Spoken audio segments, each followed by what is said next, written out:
Vroom,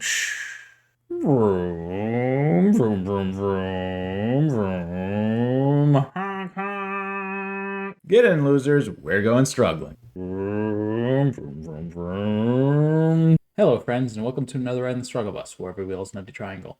Today, we have round 2 of our little tournament report. If you guys have watched the last video, then you'll remember that we are 1-0 heading into the second round. And this tournament was set up with McMahon standings or format. And so the way that works is everybody's just initially ranked 1 through 32. Again, there were about 32 people in the tournament.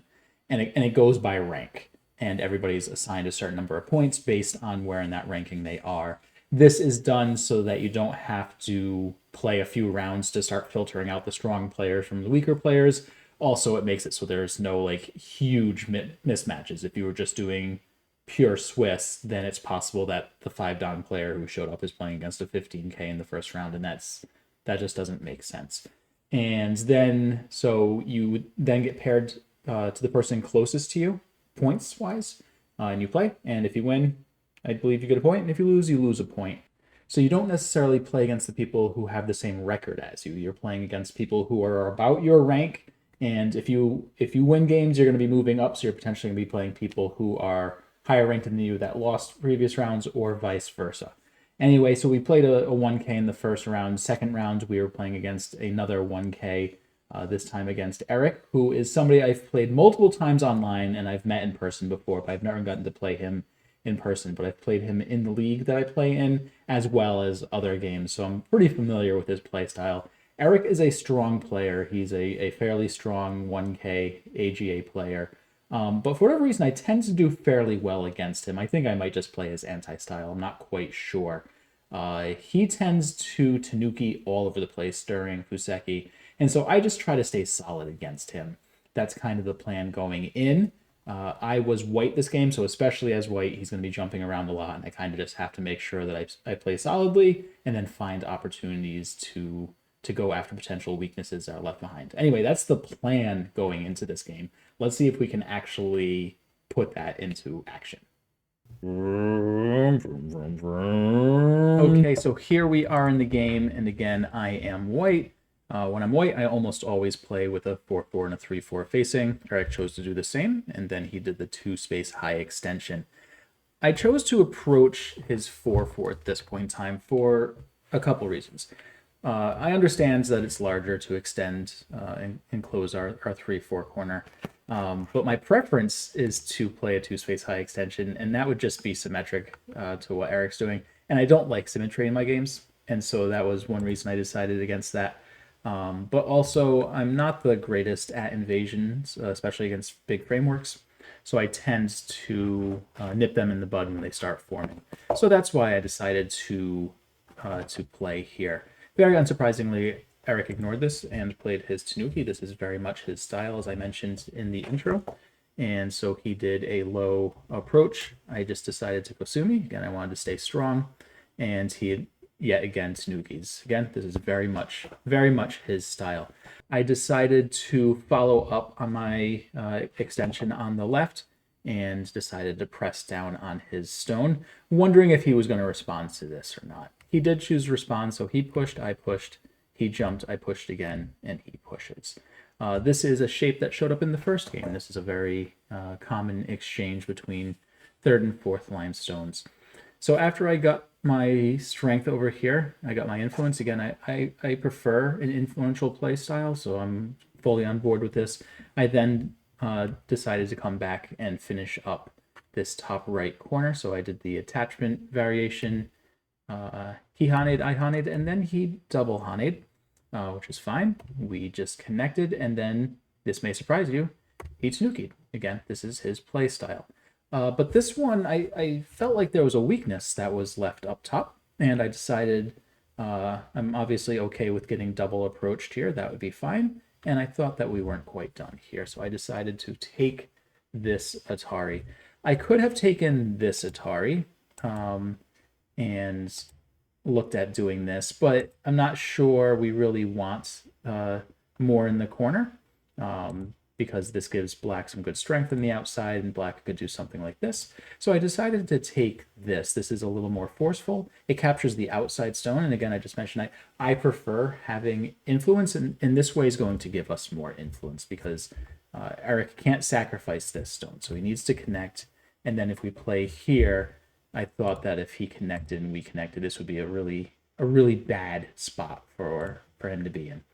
So he agreed, he Atari'd, we captured, and he blocked. But now we've got some fantastic strength on the outside, reduced the corner a little bit, and did so in Sente because we do not need to fill this right now. So then I came back and responded to his approach. I just wanted to take that one exchange, and then we did this approach.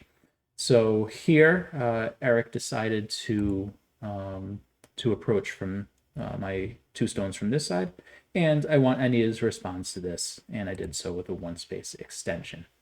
And it was at this point in time that Eric played this 2 space extension here, and I started to get worried because if you guys remember, I'm not terribly great at dealing with invading big frameworks, and that's exactly what's going on here. So I knew, so for me, the timing is now to do something with this.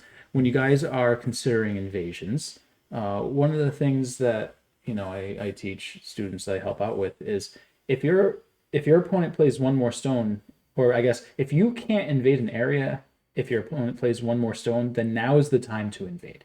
And if Eric played another stone over here, I think this would have been too difficult for me personally to invade. So now was the time. I decided to start here, knowing that there will still be room to reduce this and or invade this if we go and mess up the corner. Either go take the corner or take the strength outside. I was fine with either. Eric played the Hane on the outside, and so then I played the Hane on the inside. He then decided to Atari on top, which is fine. We're obviously going to connect. And then he played this fairly surprising move with this tiger's mouth here. So I went and took the Atari, got that, and then decided to just jump here, which gets us enough eye space to live. This group is pretty much fully alive. Eric decided to take the Atari to capture the stone. My guess is he was expecting me to play this, but this is pretty small now. Playing here just gets a few more points in the corner, but doesn't really do much, and then we can get surrounded. So I decided instead to play this diagonal, which still keeps our group nice and healthy, but moves in a better direction, right? This now is kind of an extension off of here, and so we're looking to build our potential here.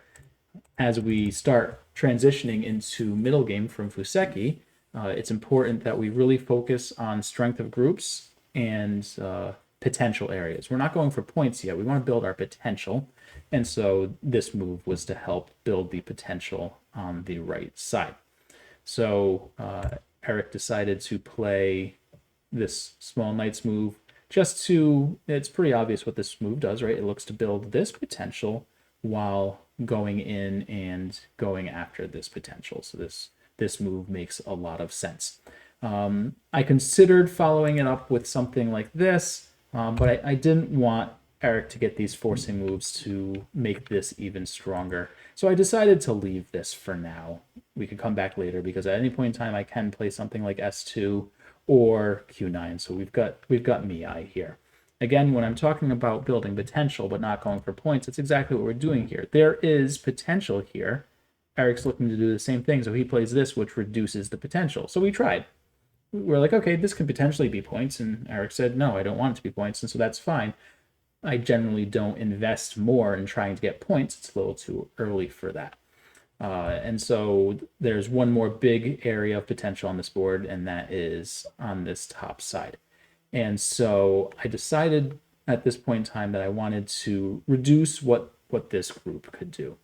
And I'd been looking at this move for a bit and did a little bit of reading. I thought it was fine. I played here, not really knowing how he was going to respond. I was expecting the extension on top. This is what I was expecting, and then I would extend. If he extended, I would Hane. This is about what I expected. Just to again build some potential here. If he wanted to Hane, then I would be happy with this exchange. That, however, is not what happened. I'm sure you guys noticed that when I clicked here, that one showed up. So that tells us that Eric did not play here. Eric called me out and played this move. And I spent, I don't know how many minutes on this move, but more than one, that's for sure. Because I wanted to be very, very sure that what I was reading worked before I made the investment, and you'll see why as this game draws on. Also, this is a good point, a good time to point out. So I mentioned I spent a lot of time on this one. Unfortunately, I do not have the full game record for this game. So as we're playing, I'm recording the game on my phone. I just have a demo board open, and I'm just following along and playing the game out. But I can only do that if I've got time to do that. As I fall short on time, I have to stop recording it on the phone. And so this game actually doesn't make it too far, but that's okay because the game is pretty definitive who's going to win the game when I ran out of time to record this. So anyway, I spent a lot of time on this move because I really wanted this cut to work. I really wanted this cut to work. And you'll notice that no numbers are shown up here because this is what I decided to play. I did a lot of reading and looked at this with AI afterwards. And this is a mistake because the push and cut does work. But I needed to be really, really sure that this worked because I am about to push from behind on the second line for many, many, many moves. And it better work, else you just straight up lose the game. Because anytime you're pushing from behind on the second line, it's just sad times. Unless it ends up killing the corner. So that was the hope here, was that if black got really aggressive on me, that his corner would potentially die. So I did take the push and cut. Eric played here. I took the Atari. He has to connect, and then I extended. And this was all the reading. I had to do all this reading before I took that cut. So he extended, I extended, he extended, I extended. And this all works because Eric cannot take this Hane, because then I can take this Atari, this Atari, this Atari, and then finally capture this stone. And if my group lives, his corner is dead. That's important to note. His corner is not alive right now. And not only is it not alive, it's actively dead. Eric cannot get two eyes here. So if my group on the outside lives, then the corner dies. So I knew that he couldn't Hane there. And same thing, I knew he couldn't Hane here, because now we can take this. And if he looks to extend, we can Atari and capture these three stones. So this was the reading I did, and I knew that as long as I got enough liberties with this group, I would win the race. So I played here, and Eric pushed one more time, and now I can jump.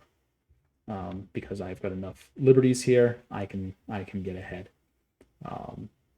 Eric does push, I block, and now he goes and tries to live in the corner. Now, I'm curious where you guys would play here. This is obviously a tricky situation. Are we already alive on the outside? Is this group safe? Can it get surrounded? Do we have time to go try to kill this group? And if we do try to kill this group, where would we be playing? All interesting questions. I did some reading. I thought I was fine on the outside, and so I did decide to go to kill the group, and I did so with S19. That just pokes out the eyes immediately. We could look at this as well, but this gets black more liberties than is necessary, and we are potentially going to be in a liberty race because there is the throw in at K19 that we have to be worried about, and this does a better job of that. So I played here, and he tried to surround, and I just pushed, and he pushed, and I pushed. And then he went and filled the cut. and I decided to connect up. And so the question is, do we connect up with E17 or do we connect up with E18? And I knew that there was going to be potentially a Liberty Race issue here because, again, Eric can throw in at K19, you can throw in at H19, you can throw in at N19. There are all these throw-ins. So I decided that we needed to extend. But before doing that, I'd been looking at this for a while as when is the timing to take the Atari at N16? Originally, when we were back here, I couldn't take the Atari at N16 because I needed the Atari at M60. I needed the Atari on this side to be able to, combat if he did this type of this Hane. So I couldn't play this move earlier, but at a certain point in time, we do want to play that, and I decided that now was the time to play this. And so he connected, and now I extended. So at this point in time, I'm pretty sure his corner is dead. But he does have this pretty thick group. But if we can minimize the influence that this group has, then we should be in a really good position this game. And so that's why I thought the timing on N15 there was really, really important, because this does a lot to stop his group from moving out. If I had just extended here, even something as simple as this really changes the landscape of what the center of the board looks like because of the influence of this. So that's why I thought the timing on here was really, really important. And then we extended here. And again, at this point in time, I'm fairly sure that his corner is dead, fairly sure we're alive. And so now it's just a matter of making sure that this doesn't turn into too much, because we're obviously up on points because this corner was just so big. So Eric also understands the tasks, right? Wants to move this group out, get some strength in the center, and does so with a one space jump. But of course does that right next to an existing stone. I really want this cut. I really want to make this cut work. We can't do this because I think this is just probably a little too dangerous. We're ahead this game, so there's no reason to be extra dangerous with it. I wanted to get some strength over here as well, and then potentially take this cut. The problem is now, if we take this cut and we give him the extra stone, there's a ladder, and that ladder goes towards this stone right here. So that ladder does not work for us. But that is what I wanted to do. I wanted to push and then take this cut. But we had to prep that first. And so I played here. I played this because it is A, a ladder breaker, and B, pressures his stone. Surprisingly, he ignored this and took a move in the corner. This move surprised me a little bit. I would have thought that if he wanted to help defend this area, that he would play a move like D8. But either way, I played this move. He didn't really respond to it. I don't think this really changes anything over here. So I decided to take the push and cut at this point in time. I chose violence. So here, Eric extends, and we go and take the diagonal. At this point, again, my goal now is build strength in this part of the board so that I can more easily invade over here. That is all I'm looking to do now. I'm not looking to kill this group. I'm never going to kill this group. I'm not looking to kill these stones. I'm not going to kill those stones. I'm just looking to make things awkward for him and pressure this group and these two stones so that I can get strength in the center and be able to invade the bottom. That is going to be our plan to attempt to win this game. So Eric plays this move, which is not surprising. This is the typical shape move, and I decided to Hane on the outside. I'm willing to sacrifice any of these stones. I just want strength on the outside. If Eric had played here now, I don't think I would have played this. It's possible I would have played this Atari and then here to force the capture, and then maybe something like this to get strength in the center. But that was the goal here. But Eric simply extended. He pulled back. And so I thought I had timing to go take this connection at this point in time because this group isn't alive yet. Again, the group's not going to die, but it doesn't have two eyes yet. And these two stones are just kind of floating there. They're kind of in an awkward position. So now Eric plays here, and it's obvious what he is looking to do. If I play away, let's just say that I play a move like this. He is looking to play here, and when I connect, take this cut. This is his plan. But I looked at that and I was like, I am okay with this because if this happens, I can take this turn, which threatens to capture this stone, right? And so if he does this, I just capture the stone, and then my group's alive, and I'm fine. And he uh, if he protects this, then I have this Atari into this turn, which kills these stones. So this is what I read anyway. I did not see this as a threat. I thought it was more important to get these stones strong again. Remember, the plan for this was get these stones strong so that we can reduce the center. It's okay if we lose some stones over here as long as this group lives. As long as this group lives, I think we're winning the game because, again, black is dead here. So I ignored this and just played this to try to connect our groups up, get this stronger, again, with the goal of reducing. Eric did push, we connected, Eric did cut. I decided to take this extension first. I know you guys are like, but didn't you say you were just going to take the turn and live, and as long as you live up top, everything was fine? And that is, none of that has changed. But now that I have this stone here, I'm not sure that black is alive yet. If I get a move like h15, is black just going to die, right? If black tries to do something like this, and we take this and then play h15, is black going to live here? I don't know. It's certainly not going to be easy. I was already short on time at this point in time, though. But my intuition told me that this move was too dangerous for black to ignore. And hopefully I'm right, because now Eric is clearly playing the forcing moves to reduce the number of liberties that we have. So he throws in, and we capture. And he throws in, and we capture. And he throws in, and we ignore this move, because this move does not do anything. If black captures at P19, then we just play R19, and black is dead. So now is when I took the timing to take this turn. Again, if black plays here, we just play this, and black is still dead. Black cannot approach me because he doesn't have liberties. And if he connects, then I just connect. And when he Ataris, we connect, and we are fine.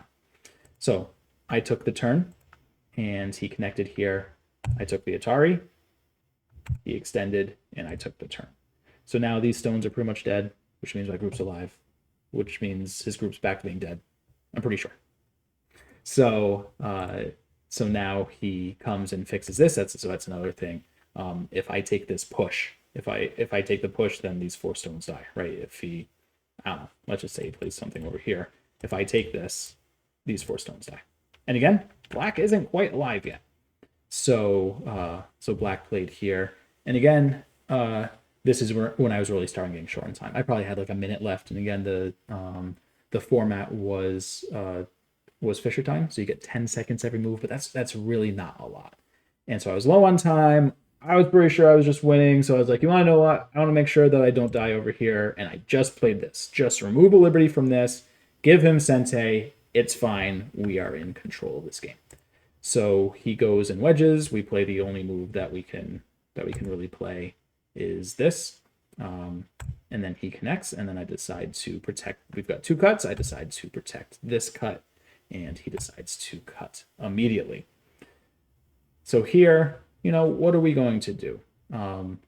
I decided to just Atari the stone and just go and keep on pushing as he pushes along, because as I get more liberties here, a move like playing, for us, if he played this, doing something like this probably kills these 3 stones, and then the game's just over.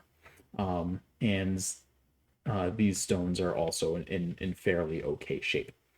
So I played here, and now he finally decides to come back, and do something about this. Because again, remember, if I get something like h15, again, not sure that this group is alive. So he threatens the cut here, but now is the time to stop being greedy. I'm not going to get everything on this board. Of course I can let this group live. These 2 stones, not really important, even though I know that losing these 2 stones means that these 2 black groups are alive.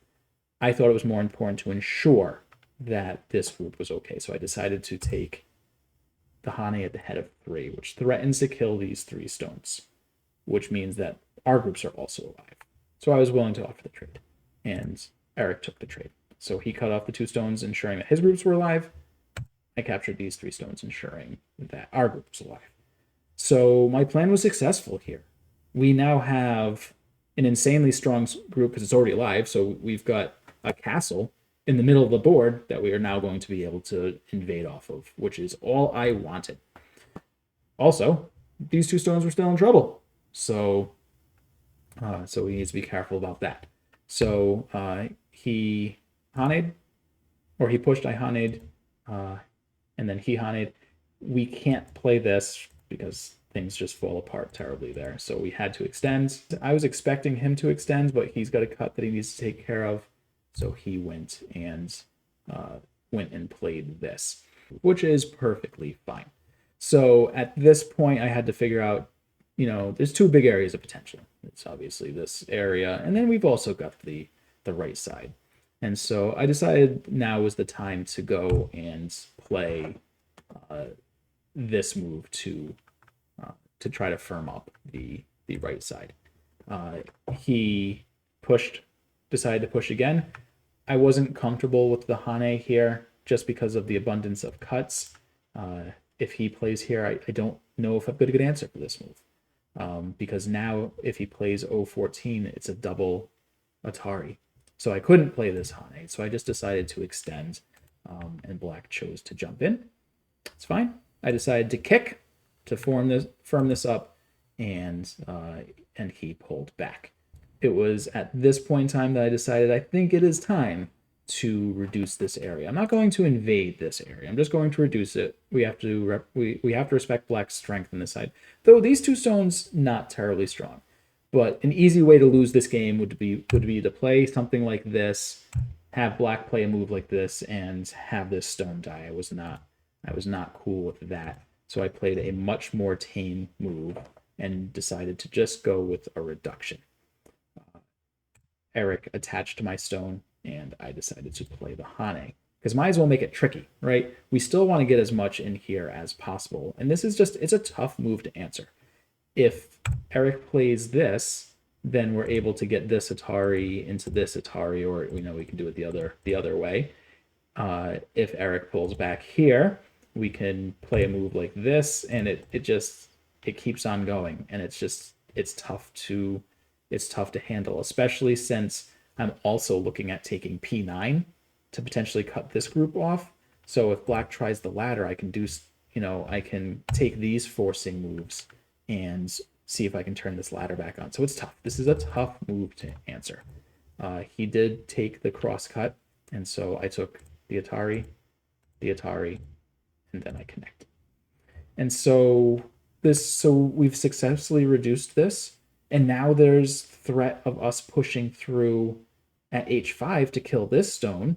And so I just felt like I was in complete control at this point in time. So black pushes, but I didn't really care about that. This 1 stone, not important. And I decided now was the time to go make life for these stones difficult. And this is where things start getting a little tricky. So he Hanes, we Hane, and then I decide to push. And I don't know why I didn't play this move. Like, this feels like the move to play. I think the reason was I was worried about this. And so, yeah, actually, in hindsight, this is what I saw. This is what I saw in the game.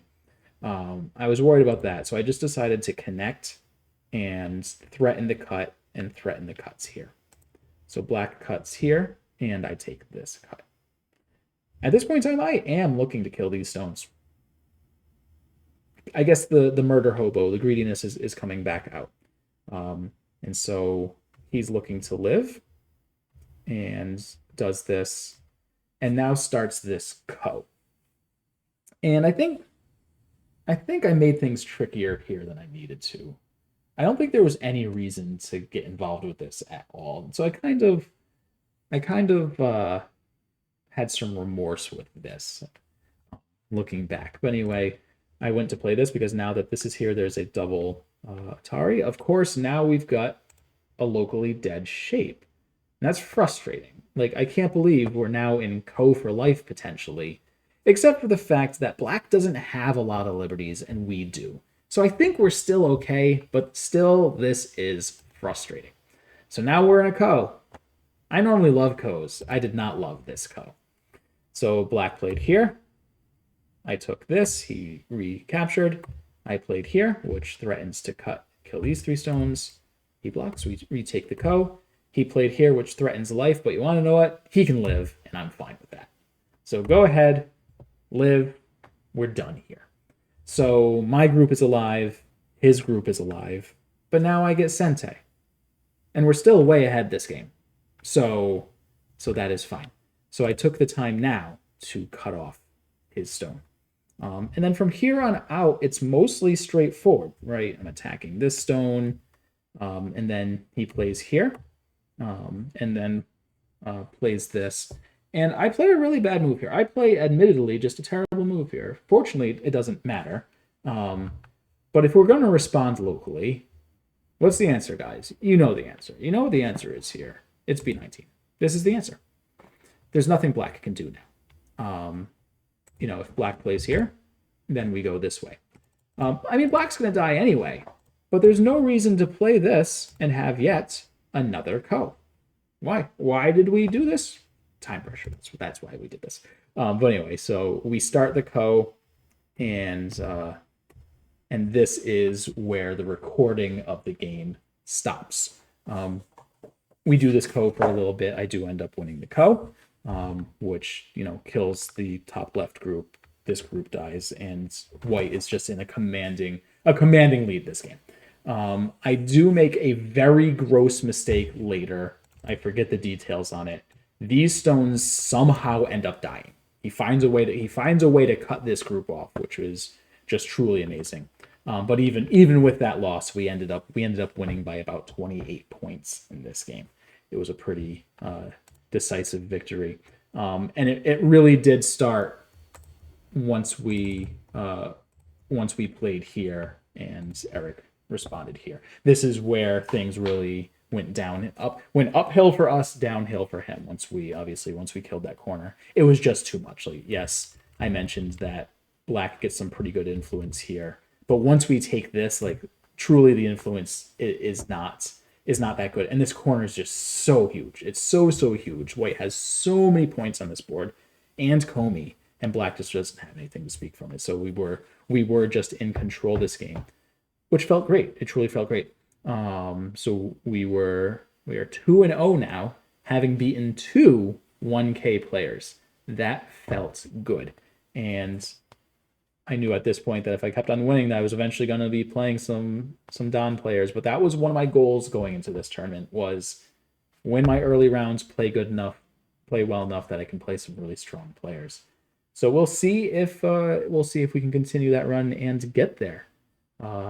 Either way, that's where we're going to leave this one for today. I hope you guys are enjoying this little series. We've got 2 more games to go over. They're both also fun games, so I hope you're looking forward to it. I am looking forward to it.